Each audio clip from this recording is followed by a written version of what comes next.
निवडणूक तर फार रंगतदार होती. आम्हाला निवडणुकीसाठी फार कमी वेळ मिळाला होता प्रथमतः, आणि प्रचारासाठी आम्हाला कमी वेळ असल्यामुळे आमची दमछाक झाली.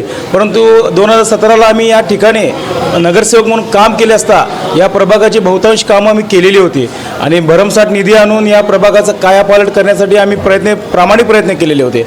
आणि त्याचाच फलश्रुत म्हणून आम्हाला याही निवडणुकीमध्ये नागरिकांनी आणि या परिसरातील सर्वच मतदार बंधूंनी आम्हाला भरभरून प्रतिसाद दिलेला आहे. हेही 2026च्या निवडणुकीमध्ये दिसून आलेलं आहे.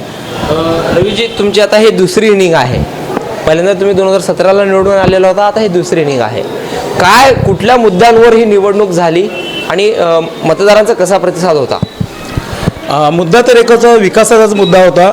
जरी इथं इतर पक्षांनी, राजकीय पक्षांनी इथं जातीय रंग देण्याचा प्रयत्न केला, परंतु सुजाण मतदार आणि सुजाण नागरिकांनी तोड हाणून पाडलेला आहे त्यांचा प्रयत्न. आणि फक्त भारतीय जनता पार्टीच्या विकासाच्या राजकारणावर, विकासाच्याच नीतीवर इथं मतदान झालेलं हे स्पष्ट दिसून आलेलं आहे.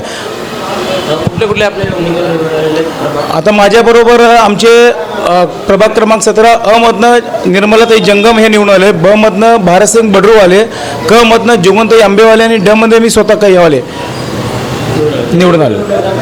माझ्या परिसरामध्ये प्रामुख्याने लोधी गल्ली परिसर, कामगार चौक, जामुनी मोची वसाहत, त्याप्रमाणे शास्त्रीनगर, 2 नंबर स्टँडचा समोरचा भाग, बहुतांश हा टोटली स्लम हा भाग आहे. इथं काम करण्यासाठी भरपूर स्कोप आहे. आणि गेल्या गत टर्मला आमच्याकडनं जी कामं राहून गेलेली आहेत